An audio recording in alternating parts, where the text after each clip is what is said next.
O Espiritismo desvenda os grandes enigmas da vida. De onde venho? Para onde vou? O que acontece após a morte?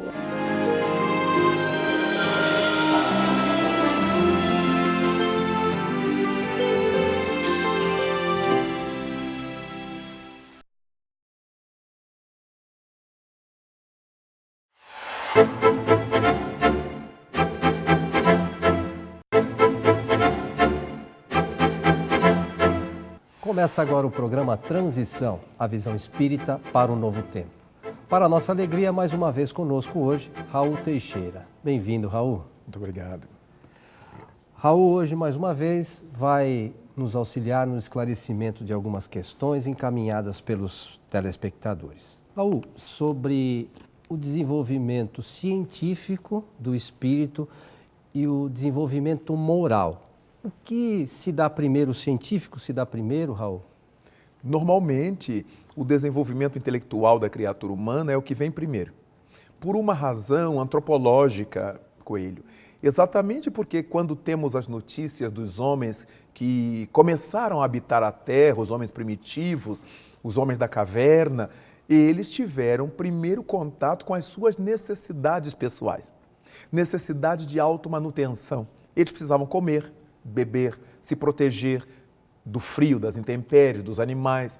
Então, as primeiras faculdades que se desenvolveram no ser humano primitivo foram as atividades intelectuais. Ele precisava aprender a pescar, aprender a caçar.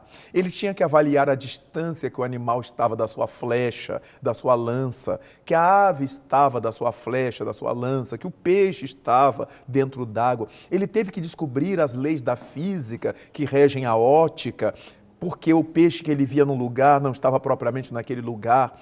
Então, nós começamos a ver que todos os desenvolvimentos iniciais do homem primitivo no planeta foram em nível intelectual.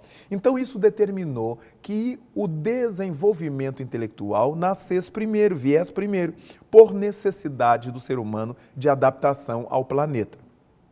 Após isto, então, é que começam a surgir os pensamentos reflexivos e nasce a concepção moral, o comportamento moral, que os gregos chamaram de comportamento ético, de procedimento ético, o lugar mental, o lugar psicológico onde nós nos situamos, a tal ponto que os gregos chegaram a chamar a ética de morada. Para eles, a ética também representava a morada, o lugar onde se vive, e em termos psicológicos não deixa de ser.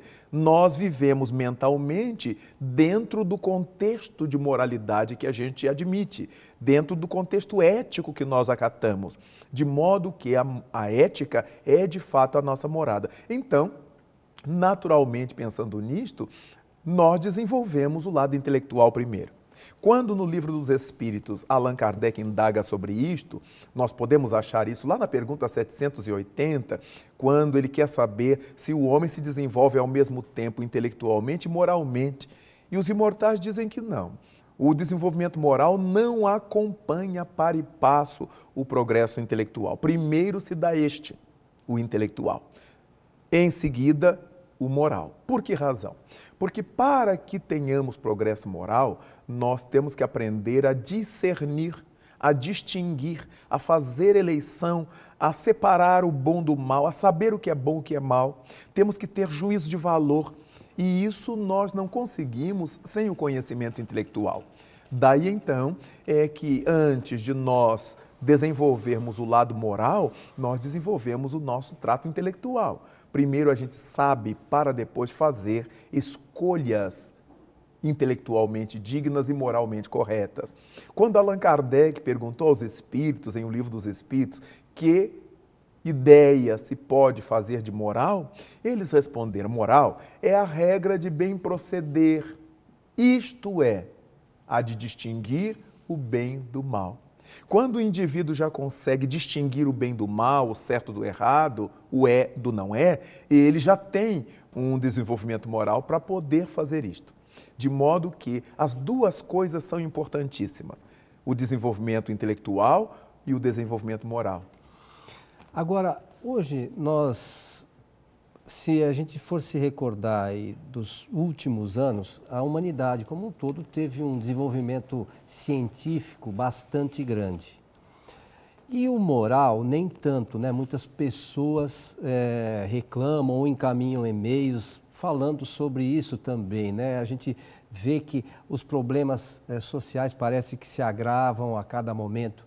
Isso tem alguma coisa a ver com a transição planetária, o momento que a Terra vive, Raul? Isso tem a ver, sim, com o momento que a Terra vive, mas não é verdade que a questão moral esteja tão em segundo plano. A grande questão é que as mídias, de maneira geral, dão destaque ao mal, dão destaque ao escandaloso, dão destaque ao erro, àquilo que vende.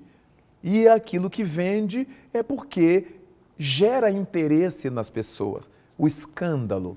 Se fala a respeito das crianças que são estupradas, que são violentadas.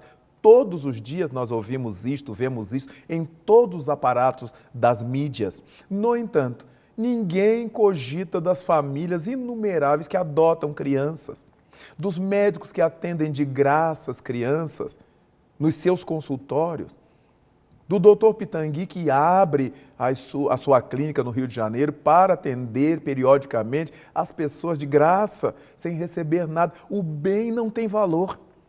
Ninguém dá notícia de um jovem favelado que estudou, que se formou, mas dá notícia do jovem favelado que usa drogas, que vende droga, que assalta na rua. Então vejamos que o problema não é que o bem não exista, é que o mal está muito destacado. Se aprendeu a glamorizar o mal de tal maneira que você não ouve mais notícias boas. E aí o que acontece? Quando alguém acha uma carteira de dinheiro e devolve, isso é notícia de televisão, isso é notícia de rádio, isso é notícia de jornal. O que deveria ser a regra virou a exceção. E as pessoas passaram a adotar o discurso: achado não é roubado, desde que o achado não tenha identificação. Mas o indivíduo acha uma carteira com o documento da pessoa, então ela sabe de quem é. Mas justifica-se por essa proposta materialista que está vigendo nessa atualidade do mundo. De maneira que o bem precisa se mostrar mais. Daí, quando se perguntou no Livro dos Espíritos, quando Allan Kardec pergunta aos Espíritos, na pergunta que recebeu o número 932, por que é que o mal avança tanto na Terra em prejuízo do bem? Os Espíritos responderam algo muito interessante e curioso. Por culpa dos bons. Porque os maus, dizem eles, são ousados e intrigantes, enquanto os bons são tímidos. No dia que estes quiserem, preponderarão. E é isso que a gente vê. Quando nós queremos fazer uma coisa boa, a gente morre de vergonha. O que vão dizer de mim? Eu vou sair de noite, eu não posso mostrar, não posso dizer. Mas o indivíduo que faz o mal, ele assalta no meio do dia, bota todo mundo deitado no chão, ele prende todo mundo no banheiro, ele está pouco se lixando para a câmera que está filmando. Então, o mal é ousado e intrigante. E o bem é tímido. Então, nós verificamos que essa é uma realidade deste momento planetário. Nós estamos acompanhando só escândalos, só notícias perversivas, mas as coisas boas que estão acontecendo por aí. Quantos velhinhos sendo acolhidos, amparados, bem cuidados. A gente vê no Rio de Janeiro a Casa dos Artistas, tratando tão bem aqueles velhinhos artistas. Ninguém fala nisso. A gente ouve falar da Casa dos Artistas uma vez por ano na festa junina que eles fazem para angariar fundos. Mas fora disso ninguém fala. Os lares de criança que estão cuidando, educando os meninos, fazendo estudar, transformando meninos e meninas em homens e mulheres de bem, ninguém fala. Então, os homens e as mulheres que fazem as mídias, eles têm grande responsabilidade nessa expansão do mal, porque eles têm os veículos em suas mãos. Eles podem dar um espaço ao bem. Ninguém proíbe que se noticie o mal, mas que esse mal noticiado possa servir à construção do bem. E não noticiar o mal por noticiar o mal. Uma manchete negativa fica semanas, meses sendo falada a mesma coisa. Uma notícia boa, quando ela é falada, é só aquela vez e não há mais outra oportunidade. Verificamos quanto você não sabe das coisas boas feitas no mundo.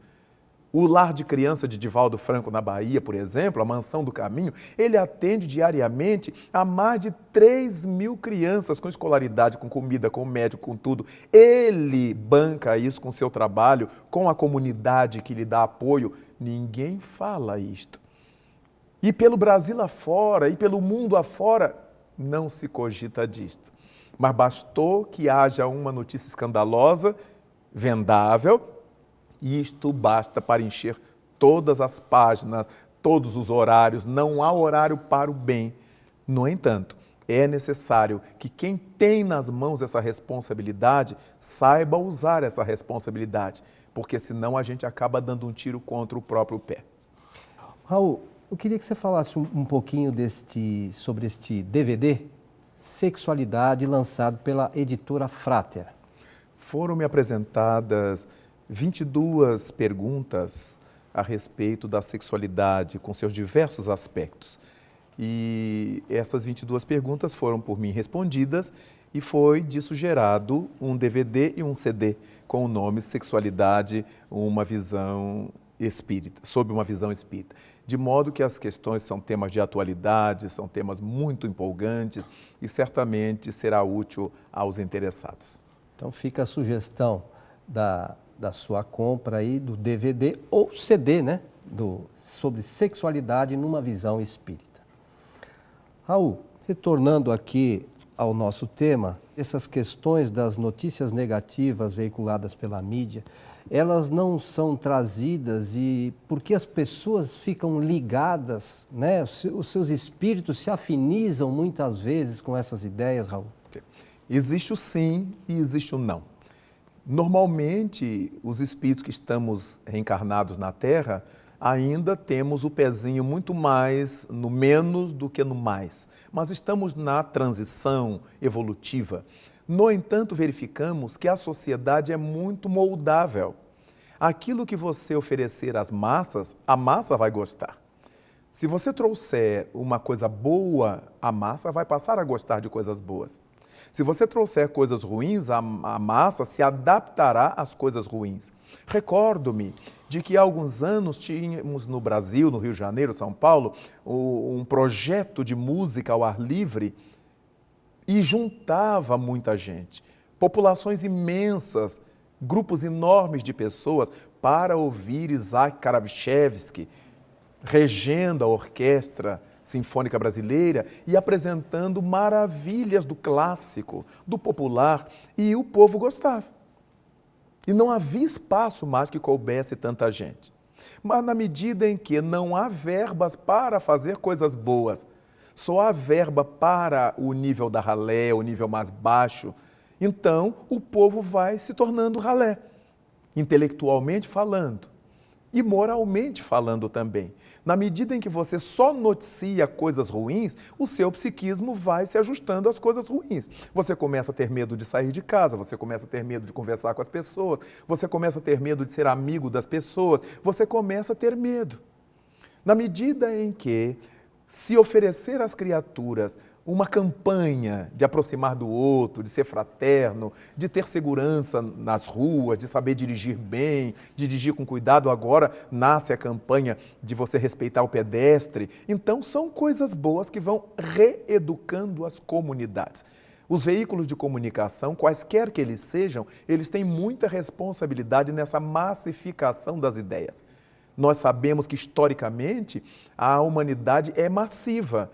Então, se surge um líder ou uma liderança que joga a criatura para a esquerda, ela vai para a esquerda. Para a direita, ela vai para a esquerda.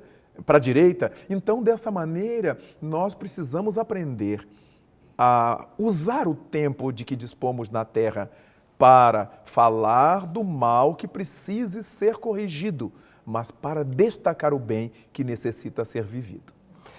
Raul, os nossos agradecimentos a você por todos esses esclarecimentos trazidos nesse nosso programa. Esperamos contar com você outras vezes.